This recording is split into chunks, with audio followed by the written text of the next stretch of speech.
بسم اللہ الرحمن الرحیم۔ السلام علیکم ناظرین، آپ یوٹیوب چینل دیکھ رہے ہیں، میں عمران خان ہوں۔ ناظرین، عمران خان صاحب کے علاج کے حوالے سے ایک نیا کٹا کھل گیا، اور یہ جو صورتحال ہے بہت ہی عجیب ہے، یعنی میرے لیے بڑی حیرت انگیز تھی۔ سب سے پہلے تو میں آپ کو یہ کنفرم کر دوں کہ جو ڈاکٹرز آئے تھے جیل میں، جنہوں نے 1 اگست کو عمران خان صاحب کو چیک کیا تھا، انہوں نے ایک رپورٹ مرتب کی تھی، اور وہ یہ رپورٹ ہمارے ساتھ موجود بھی ہے۔ اس رپورٹ کا ایک پلان بی تھا، جس کے مطابق عمران خان صاحب کا ایک ٹیسٹ کیا جانا تھا، سٹی کورنری اینجیوگرافی۔ اب یہ تجویز کیا گیا تھا کہ اس پروسیس سے عمران خان صاحب کو گزارا جائے۔ پھر 20 اور 21 اگست کو عمران خان صاحب کو، یعنی 20 اور 21 اگست کی درمیانی رات کو جب عمران خان صاحب کو پمز میں لے جایا گیا، شفا میں سارے انتظار کر رہے تھے۔ شفا میں بین الاقوامی سطح کی سہولیات بھی موجود تھیں، لیکن پمز میں لے جایا گیا عمران خان صاحب کو۔ تو اب ہوا یہ کہ ٹھیک ایک دن گزرنے کے بعد وزیر اعظم آفس کی جانب سے ایک پریس ریلیز جاری ہوتی ہے، جس میں پمز اسپتال میں یہ جو سٹی کورنری اینجیوگرافی کی جو سہولت ہے وہ فعال ہی نہیں، اس کی مشین ہی کام نہیں کر رہی۔ اور اب یہ ایک نیا کٹا کھل گیا، یعنی عمران خان صاحب کو جس مقصد کے لیے ڈاکٹر نے کہا تھا کہ یہ والا علاج ضروری ہے، اس علاج کے لیے جو اینجیوگرافی کی سہولت والی مشین ہے وہ نہیں ہو سکتی۔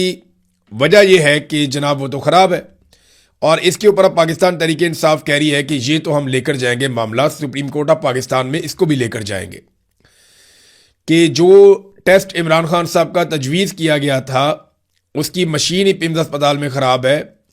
جب عمران خان صاحب کو وہاں پہ لے جایا گیا، اس کے بعد ایک دن گزرنے کے بعد، 24 گھنٹے گزرنے کے بعد، وزیر اعظم آفس سے ایک پریس ریلیز جاری ہوتی ہے، جس میں یہ کہا جاتا ہے کہ جناب یہ مشین خراب کیوں ہے، اس کی انکوائری کی جائے، اور اب ایک انکوائری کمیٹی بھی بنا دی گئی ہے۔ یعنی ایک سابق وزیر اعظم کی صحت کے ساتھ کتنا کھلواڑ ہو رہا ہے، پورے پاکستان کو اس کی فکر ہے۔ یعنی جس کے جتنے زیادہ وارث ہوتے ہیں وہ اتنا قیمتی ہوتا چلا جاتا ہے۔ تو عمران خان کے وارث تو بہت ہیں، کروڑوں میں ہیں، اب پورا پاکستان فکر مند ہے۔ ایسے آدمی کی آپ جان سے کھیلیں گے تو یہ لوگ آپ کو چھوڑیں گے تو نہیں۔ اب بجائے اس کے کہ عمران خان صاحب کو شفا انٹرنیشنل اسپتال میں لے جایا تھا۔ اچھا، اس میں ایک اور بھی چیز پھیلائی جا رہی ہے مارکیٹ میں کہ اس میں کوئی اسٹیبلشمنٹ کی اور حکومت کی کوئی آپس میں لڑائی چل رہی ہے۔ محسن نقوی کچھ اور چاہتا ہے تو نواز شریف کچھ اور چاہتا ہے، تو مریم نواز کچھ اور چاہتی ہے۔ خبریں یہ بھی آ رہی ہیں کہ مریم نواز جو ہے وہ صبح کے وقت طیارہ پکڑ کے تو ادھر راولپنڈی آ کے ملاقاتیں کر کے جاتی ہے کہ جناب عمران خان صاحب کو یہ سہولت نہیں دینی تو وہ سہولت نہیں دینی، تو میں نے جیل کے عملے سے پتہ کیا وہ اتنا بیمار کوئی نہیں ہے۔ تو ان کی اپنی ایک ہے، نواز شریف کا یہ ہے کہ اگر عمران خان باہر نکل آتا ہے اور چیزیں اس کے لیے نارمل ہو جاتی ہیں تو پھر ہماری سیاست تو ختم ہو جائے گی۔ زرداری اور نواز شریف کے سامنے آپ الیکشن کا نام لو، انہیں غش پڑ جاتے ہیں۔ انہیں پتہ ہے جو الیکشن میں ان کی درگت بننی ہے، اس سے پہلے بھی بن چکی ہے، پہلے تو پھر بھی تھوڑی بہت امید تھی، اب ان کو اچھی طرح پتہ ہے کہ جو انہوں نے عوام کے ساتھ کر دیا اس کے بعد تو لوگ ان کی شکل بھی نہیں دیکھیں گے۔ تو معاملہ یہاں پہ اب اس کو کنفیوز کیا جا رہا ہے، اور یہ کنفیوز کیوں کیا جاتا ہے؟ جب بھی کبھی کوئی احتجاجی تحریک کھڑی ہوتی ہے یا عوام عمران خان کے ساتھ جڑتے ہیں تو آپ یہ دیکھیں کہ حکومت آپس میں لڑنا شروع ہو جاتی ہے، یا ایسا تاثر دیتی ہے کہ جیسے حکومت کے جانے کا وقت آ گیا ہے۔ میڈیا کو تھوڑا بہت الاؤ کیا جاتا ہے کہ یہ والے ایشوز آپ اٹھائیں، اس سے ایک تاثر جائے گا کہ حکومت تو ویسے ہی جانے والی ہے، تو لوگوں کو نکلنے کی ضرورت نہیں ہے، اس قسم کا تاثر پھیلایا جاتا ہے۔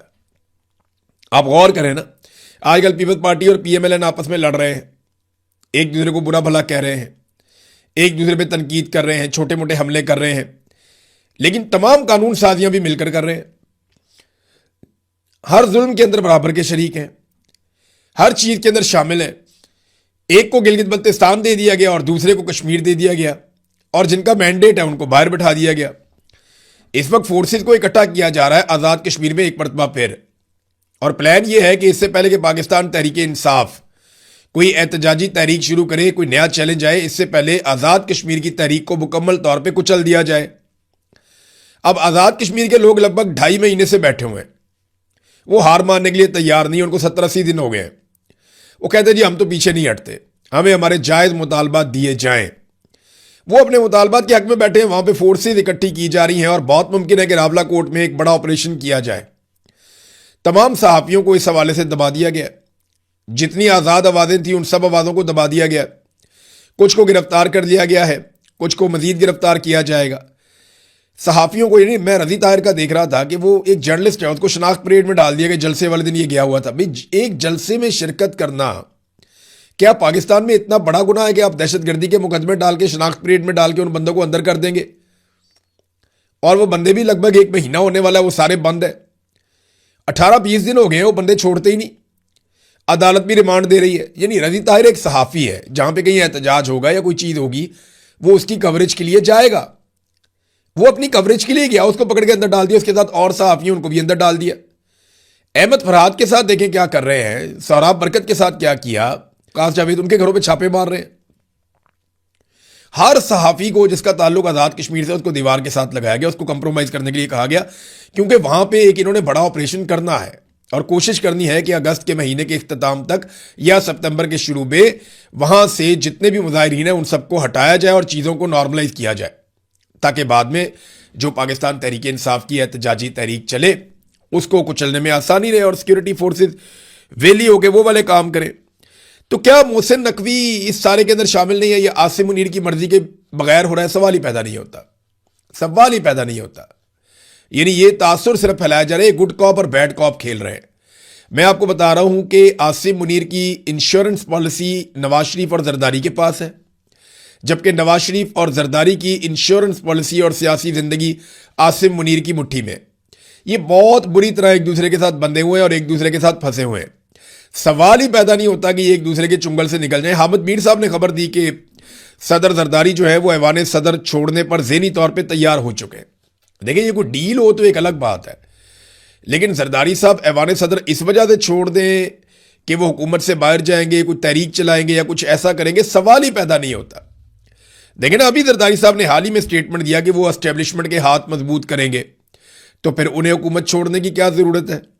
ابھی انہوں نے حال ہی میں کہا، اب عاصم منیر صاحب کی دن رات وہ تعریفیں کرتے ہیں. ابھی انہوں نے مقابلہ جیتا ہے 14 اگست پہ، جو عاصم منیر صاحب کی خوشامد کا ایک مقابلہ تھا، وہ بلا مقابلہ، یعنی آپ سمجھ لیں جتنی تعریفیں صدر زرداری نے کی کوئی اور ان کے مقابلے میں دور تک نہیں ہے. انہوں نے پہلی پوزیشن حاصل کی ہے. پھر ابھی جمعرات والے دن بڑے اچھے بچوں کی طرح پاکستان پیپلز پارٹی نے مسلح فوج سے متعلق جو بل ہے اس کی منظوری میں حصہ لیا. عاصم منیر صاحب کو لازوال طاقت انہوں نے فراہم کی جو دنیا میں کسی آرمی چیف کے پاس نہیں ہے. اور جو ججز کی منظوری کا معاملہ ہے اس میں بھی ہم نے دیکھا آصف علی زرداری نے بہترین سرنڈر کیا. کشمیر الیکشن میں بھی نورا کشتی سے کام چلایا، جی بی میں حکومت بھی بنائی، 26ویں اور 27ویں ترمیم بھی انہوں نے کروائی. یہ جتنی پیٹرولیم مصنوعات کی قیمتیں بڑھتی ہیں یہ کبھی نہیں بولتے، چپ رہتے ہیں. یہ نہیں کہتے کہ بھارت سے پاکستان کا پانی چھڑوایا جائے، فوج وہ کام کرے جا کے، اس پہ بات نہیں کرتے. متنازع نہریں جو ہیں، وہ جو 6 نہریں نکلنی تھی اس کی مزدوری جو ہے وہ آصف علی زرداری نے دی تھی. تو پی ٹی آئی کی مخصوص نشستیں بھی انہوں نے ڈکار لی ہیں، مل کے انہوں نے سارے جرائم کیے. ہر کام آصف علی زرداری اور نواز شریف نے مل کر کیا، یہ الگ ہو ہی نہیں سکتے. اور فیلڈ مارشل عاصم منیر صاحب کی آشیرواد سے انہوں نے یہ سارا کام کیا ہے. تا حیات استثنا آصف علی زرداری چھوڑ سکتے ہیں؟ وہ یہ کہہ سکتے ہیں کہ میں تا حیات استثنا نہیں چاہتا؟ وہ نہیں چھوڑ سکتے. یعنی عمران خان صاحب نے جو جیل کا پیمانہ سیٹ کر دیا نا، اس کے بعد نواز شریف اور زرداری سوچ بھی نہیں سکتے انقلابی بننے کا. جو عمران خان نے کر دیا جیل میں، جیل کاٹ کاٹ کے جدید سختیاں انہوں نے کاٹ لیں، یہ لوگ کبھی نہیں سوچ سکتے. اس پہ ایک بڑی خوبصورت تحریر لکھی ہے قسمت خان صاحب نے، آپ ٹویٹر پہ جا کے پڑھیں، بڑا زبردست انہوں نے اس کو ایلیبوریٹ کیا. لیکن معاملہ یہ ہے کہ عمران خان نے جو ایک کرائٹیریا سیٹ کر دیا کہ یہاں تک مار کھائی جا سکتی ہے اور سیاستدان کو اتنی مار کھا کر بھی نہیں ٹوٹنا چاہیے، تو نواز شریف اور زرداری کیا کریں گے؟ انہوں نے تو ہمیشہ نورا کشتی کی ہے. اب تحریک جو ہے وہ جیسے جیسے قریب آ رہی ہے، پاکستان تحریک انصاف کچھ نہ کچھ ایکٹیویٹیز کر رہی ہے. سہیل آفریدی کی ہم خیبر پختونخوا میں ایکٹیویٹیز دیکھ رہے ہیں. میں آپ کو کچھ سنوانا چاہتا ہوں. یہ سہیل آفریدی کیا کہہ رہے ہیں، ذرا اس کو آپ سنیے، پھر میں آپ کو بتاتا ہوں کہ اس کا مطلب کیا ہے اور اس سے نکلے گا کیا. یہ سنیے سہیل آفریدی کیا کہہ رہے ہیں. اسے موت نہیں کہتے، اسے شہادت کہتے ہیں. تو آزادیاں آزادیاں آزادیاں یا آزادی لے کر آئیں گے یا شہید ہو جائیں گے، تیسرا کوئی آپشن نہیں ہے. شکریہ. سہیل آفریدی نے کہا کہ آزادی یا شہادت. عمران خان صاحب نے سن 2022 میں حقیقی آزادی کا نعرہ لگایا تھا. 2023 تک یہ نعرہ بہت مقبول ہو گیا تھا. मार्च 2023 में दूसरे हफ्ते में जमान पार्क के ऊपर बड़ा खौफनाक अटैक आया था सिक्योरिटी फोर्सेस का। इतनी शेलिंग मैंने अपनी ज़िंदगी में, इतना पथराव, शेलिंग, मार कुटाई मैंने कभी नहीं देखी। और मैंने लाहौर के नौजवानों को कभी ऐसे पुलिस का, रेंजर्स का मुकाबला करते हुए भी नहीं देखा। गालिबन 14 मार्च, 15 मार्च ये दिन थे। तो एक रात को बड़ी खौफनाक लड़ाई के बाद जब सिक्योरिटी फोर्सेस पसपा हो गई और वहां पे नौजवान कंट्रोल कर रहे थे और आज़ादी के नारे लगा रहे थे, मुझे इमरान खान साहब से मिलने का मौका मिला। मैं अंदर गया, हर तरफ फिजा के अंदर आंसू गैस की बू थी, खैमे जले हुए थे, गाड़ियां जल रही थी, हर तरफ पथराव था, बहुत सारी चीज़ें टूटी हुई थी, नौजवानों की मरम पट्टी हो रही थी, बहुत अजीब माहौल था। मैं गया तो इमरान खान साहब बैठे हुए थे, उनके साथ उनके कुछ साथी भी थे। तो बातचीत वो लोग कर रहे थे। मैंने उस दिन खान साहब से एक बात पूछी थी, खान साहब आपने लोगों को हकीकी आज़ादी का नारा तो दे दिया, लेकिन आप जानते हैं कि इसका बोझ कितना ज़्यादा है। मैंने ज़रा थोड़ा लंबा सवाल किया था, मुख्तसर मैं आपको बता रहा हूँ कि जो सवाल मैंने किया उसका मतलब ये था कि जो मैं बाहर देख के आ रहा हूँ, लोग तो आज़ादी मांग रहे हैं अब। तो आपको पता है कि लोग अगर आज़ादी मांगेंगे तो इसका बोझ है बहुत ज़्यादा, तो क्या ये बोझ आप उठा पाएंगे? तो इमरान खान साहब ने मुझे कहा था कि पाकिस्तान इसके बगैर आगे नहीं बढ़ सकता और अब हमारे पास कोई और रास्ता भी नहीं है। यानी इमरान खान साहब ने मुझे सादा अल्फाज में कहा कि वो ये बोझ उठाएंगे। फिर इमरान खान साहब ने ये साबित किया वक्त के साथ कि वही ये बोझ उठा सकते थे। उन्होंने अपने कंधों पे 74 साल, 73 साल, 72 साल की उम्र में, यानी आज वो 74 साल के, इमरान खान ने ये भारी बोझ उठाया है, नौजवानों से बढ़ के उठाया। जो उन्होंने उस रात कहा ना, वो उन्होंने करके दिखाया। यानी उस रात के बाद 2 महीने के अंदर अंदर इमरान खान साहब को एक दफ़ा गिरफ्तार किया गया, फिर 9 मई हो गया, फिर मैं जबरी तौर पे लापता हो गया, वापस मैं आया तो पता चला इमरान खान साहब को दोबारा से गिरफ्तार किया हुआ। अब 3 साल से जायद हो गए इमरान खान साहब वो बोझ उठाए हुए हैं नौजवानों से बढ़ के। अब सुहेल अफरीदी ने वही बोझ उठाने की बात की है कि आज़ादी या शहादत, ये कहना बहुत आसान होता है, इमरान खान ने साबित किया है। अल्लाह करे जैसे इमरान खान ने इस उम्र में साबित किया, ये नौजवान अपनी जवानी में ये बोझ उठा पाए और ये साबित कर पाए, क्योंकि जब ये बोझ कौम उठा लेगी ना तो पाकिस्तान आगे निकल जाएगा।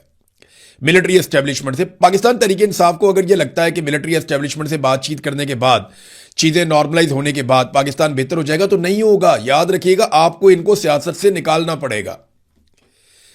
आज भी मैं ये कहता हूं कि तमाम सियासी जमातें मिलकर, नवाज शरीफ, सरदारी, इमरान खान, फजल रहमान, ANP, MQM, सारी जमातें मिलकर, जमात इस्लामी, पाकिस्तान की मिलिट्री एस्टेब्लिशमेंट को सियासत से बेदखल कर दें और उनको अलग कर दें और फौज का सियासत में किरदार खत्म कर दें, तो यकीन करिए ये घाटे का सौदा नहीं होगा।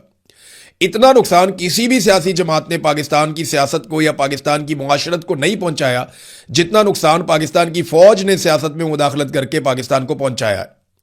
लिहाजा ये काम खत्म होना चाहिए। अब एक और रिस्पॉन्स तो अच्छा मिल रहा है बहुत सुहेल अफरीदी को। जब अलीमा खानम जाती थी तो उनको भी बहुत अच्छा रिस्पॉन्स मिलता था। किसान रहनुमाओं ने भी ऐलान कर दिया है कि वो मरियम नवाज के इस्तीफे की डिमांड कर रहे हैं और वो इस्लामाबाद की जानिब जा रहे हैं। उन्होंने जो अपनी तारीख रखी है वो 25 सितंबर बरोज जुमे की तारीख रखी है कि जुमे वाले दिन हम निकलेंगे। किसान ये कह रहे हैं इस्लामाबाद की जानिब, और ये ज़्यादा किसान आपको पता है सिंध और पंजाब से निकलेंगे कि इनको तो रोल के रख दिया मौजूदा सरकार ने। खासतौर पर पंजाब के किसान तो मरियम नवाज से तंग आ गए, नाको नाक। तो अगर किसान बढ़ेंगे तो इसका फ़ायदा पाकिस्तान तहरीक इंसाफ को होगा, वो अपने लोगों को भी एहतजाज में इनके साथ शामिल कर सकते हैं। तो पंजाब से बहुत बड़ी तहरीक खड़ी हो सकती है, खैबर पख्तूनख्वा को बहुत फ़ायदा हो सकता है। लेकिन PTI को ट्रेड यूनियंस के साथ, ट्रांसपोर्टर्स के साथ, मजदूरों और तलबा के साथ, इंसानी हकूक़ की तंजीमों के साथ, ख़ासतौर पर वो लोग जो इंसानी हकूक़ के अलमदार कहलाते हैं उनके साथ, वकला के साथ बड़े पैमाने पे और अक़लियतों के साथ, तमाम तबकात को पाकिस्तान तहरीक इंसाफ को अंगेज करना होगा, उन्हें अपने साथ शामिल करना होगा। असद कैसर साहब कह रहे हैं कि अपोजिशन की जमातें दीगर भी और दीगर पॉलिटिकल पार्टीज वो भी हमारे साथ शामिल होगी, लेकिन मजहबी सियासी जमातें हों या खालिसतन मजहबी जमातें हों या ट्रेड यूनियंस हों, मजदूर हों, तलबा हों, ताजिर हों, इंसानी हकूक़ की तंजीमें हों, इसमें ट्रांसपोर्टर्स हों, वकील, अक़लियतें, सबको शामिल करें। जब ये सारे शामिल हो जाएंगे तो फिर आपको एहतजाज के अंदर हर तरह का तबका नजर आएगा। हर शोबे में इन्होंने तबाही की है। हर शोबा ये जानता है कि पाकिस्तान लगातार नीचे जा रहा है और ऊपर आने की कोई उम्मीद भी नहीं है। कोई आदमी पाकिस्तान में पैसा इन्वेस्ट करना नहीं चाहता, क्योंकि इमरान खान साहब के जाने के बाद एक मायूसी फैली हुई है। मैं ऐसा नहीं कह रहा कि वो बहुत अच्छा काम कर रहे थे, लेकिन उनके बाद बहुत बुरा काम हुआ है। यानी बहुत ही बुरा काम हुआ, बेड़े गर्क कर दिया इन्होंने मईशत का नालायकों ने। तो तमाम शोबों में तबाही हुई है। अगर तमाम शोबों को आप साथ इकट्ठा करेंगे तो एहतजाज ताकत पकड़ेगा। नादरीन, ये मैं आपको ना एक पोस्ट दिखाता हूं। ये शहबाज शरीफ की पोस्ट है, PMLN ने बनाई है। एक तो ये कॉपी है, और कॉपी हमेशा कॉपी रहती है और रियल हमेशा रियल ही होता है। एक हीरो एक तरह के कपड़े पहनता है, फिर सारे उस तरह के कपड़े पहनते हैं। हीरो खुद ब्रांड होता है, बाकी लोग उसको फॉलो करते हैं। इमरान खान की ये फोटो आप देखिए, ये देख रहे हैं फोटो आप, ये इसकी नकल में इन्होंने शहबाज शरीफ का फोटो बनाया PMLN ने, और ये अपने अकाउंट पे इन्होंने लगा दिया सोशल मीडिया पे। ये देखें आप, ये शहबाज शरीफ की फोटो है, वो इमरान खान की देखें, वो रियल है। और वो उन्होंने पाकिस्तान तहरीक इंसाफ ने बहुत पहले वायरल की थी। अब शहबाज शरीफ को क्योंकि लेकर आना है तो उसके लिए फोटो बनाया, इसके ऊपर पंजाबी गाना भी लगाया, वो गालिबन इंडिया का गाना है। तो ये PMLN की एक ऑफिशियल सोशल मीडिया की टीम है, उन्होंने सोशल मीडिया पे ऑफिशियल अकाउंट के ऊपर लगा दिया। 113K यानी 1,13,000 लोगों ने 1,13,000 लोगों ने इसके ऊपर रिस्पॉन्ड किया है। इनमें से 97,000 लोग जो है वो इस पोस्ट का मजाक उड़ा रहे हैं। 11,000 ने पसंद किया, यानी 1,13,000 में से सिर्फ 11,000 ने पसंद किया। तो 10% से भी कम लोगों ने शहबाज शरीफ की इस पोस्ट को या इस तस्वीर को पसंद किया। जबकि मजाक कितने लोगों ने उड़ाया? 97,000 अफराद ने इसका मजाक उड़ाया, 3,000 अफराद ने इसको पसंद किया, और 1,200 ने इसको बदतरीन कहा। 500 ऐसे हैं जिन्होंने शर्म भी दिलाई। अब आप अंदाजा करें और नीचे जाके आप कमेंट्स देखें, आप देखते जाएंगे, आप हैरान हो जाएंगे। लोग मजाक उड़ा रहे हैं कि ये सस्ती कॉपी इमरान खान की बनाने की कोशिश की गई है, जिसमें ये मुकम्मल तौर पे नाकाम हुए हैं, यानी इन्हें किसी किस्म का कोई फायदा नहीं हुआ। नादरीन, एक और इशू उठा हुआ है। वो इशू ये है कि मोहसिन नकवी को तौहीन अदालत के मामले में पाकिस्तान तहरीक इंसाफ ने या इमरान खान साहब की बहन की जानिब से जो उनके वकील ने केस दायर किया, उसमें मोहसिन नकवी का नाम क्यों नहीं शामिल किया गया, उसे फरीक क्यों नहीं बनाया गया, पार्टी क्यों नहीं बनाया गया। तो पाकिस्तान तहरीक इंसाफ के वकला ये कहते हैं, भंडारी साहब या पंजूथा साहब या बाकी जो लोग हैं, वो कहते हैं कि मोहसिन नकवी को तौहीन अदालत केस में पार्टी इसलिए नहीं बनाया गया कि मोहसिन नकवी की जानिब से अदालती हुक्मनामे के खिलाफ किसी किस्म का कोई बयान नहीं दिया गया। जिन वज़रा ने मजाक उड़ाने की कोशिश की उनको पार्टी बनाया गया, और शहबाज शरीफ को पार्टी इसलिए बनाया गया कि यूसुफ रज़ा गिलानी केस में सुप्रीम कोर्ट ने फैसला किया था कि जब भी वफाकी हुकूमत हुक्म अदूली करेगी अदालत की तो जिम्मेदार वज़ीर आज़म होता है। अब आ जाएं इस बात के ऊपर कि एक ही वजह उन्होंने बताई कि क्योंकि मोहसिन नकवी ने कोई बयानबाजी नहीं की, इसलिए हमने मोहसिन नकवी को फरीक नहीं बनाया। इमरान खान साहब हर मामले में समझते हैं कि मोहसिन नकवी रिस्पॉन्सिबल है, और वो है भी। लेकिन चलें इस मामले में देख लेते हैं, इस्लामाबाद को कौन सी वजारत कंट्रोल करती है? वजारत दाखिला। इस्लामाबाद की पुलिस और सिक्योरिटी को कौन सी वजारत कंट्रोल करती है? वजारत दाखिला, मोहसिन नकवी। जो पटिशनर है जिसने अपील फाइल की, अभी फिर अपील फाइल की हुई है, ये देखें, मैं आपको खबर दिखाता हूं, ये खबर देखें, एक्सप्रेस पे छपी हुई है। इमरान खान की अस्पताल मुंतकली का फैसला, चीफ कमिश्नर की नजरसानी, जल्द समात के लिए मुकर्रर करने की दरखास्त। अब ये चीफ कमिश्नर किसके अंडर आता है? मोहसिन नकवी के। IG इस्लामाबाद किसके अंडर आता है? मोहसिन नकवी के। सिक्योरिटी किसने देनी है? मोहसिन नकवी ने। अपील कौन दायर कर रहा है? मोहसिन नकवी के मातहत जो अफसर है वो। तो सारा कुछ मोहसिन नकवी के ज़ेरे निगरानी चल रहा है, या उनके मातहत लोग कर रहे हैं। तो आप उन्हें फरीक नहीं बनाएंगे तो आपको लगता है लोग बेवकूफ़ हैं, वो ये समझेंगे कि आप, मैंने आपको कहा ना कि मोहसिन नकवी के साथ गुफ्तगू तो होती है पाकिस्तान तहरीक इंसाफ के लोगों की, और मोहसिन नकवी ने यह साबित करने की कोशिश की है कि मैं आपका हमायती हूं, मैं इमरान खान को किसी ना किसी तरह बाहर निकालने के लिए कोशिश कर रहा हूं, मैं चीज़ों को नॉर्मलाइज करूंगा। और उसकी वजह यह वो बताता है हर एक को कि सिस्टम चल नहीं रहा। सिस्टम, वो खुद अपने मुंह से कह चुका कि सिस्टम कोलैप्स हो गया है। तो मोहसिन नकवी के लिए पाकिस्तान तहरीक इंसाफ ने ये जो एक नरम गोशा छोड़ा है, इसके लिए बड़ी भोंडी उन्होंने तौजीह पेश की है कि जनाब ये क्योंकि इसने कोई बयान नहीं दिया। भाई बयान देना ज़रूरी तो नहीं है ना, उसके मातहत लोग क्या काम कर रहे हैं। जब सिक्योरिटी का मामला डिस्कस होगा सुप्रीम कोर्ट ऑफ पाकिस्तान में, और PMLN ये कहेगी कि सिक्योरिटी का इशू बन गया था इसलिए इमरान खान साहब को हम पिम्स में लेकर चले गए, तो सिक्योरिटी के लिए तो रिस्पॉन्सिबल वजारत मोहसिन नकवी की है, तो मोहसिन नकवी को आप कैसे फरीक नहीं बना सकते? ये सवाल मैं छोड़ के जा रहा हूं। अब तक के लिए इतना ही। अपना ख्याल रखिएगा, अपने इस चैनल का भी। अल्लाह हाफिज़।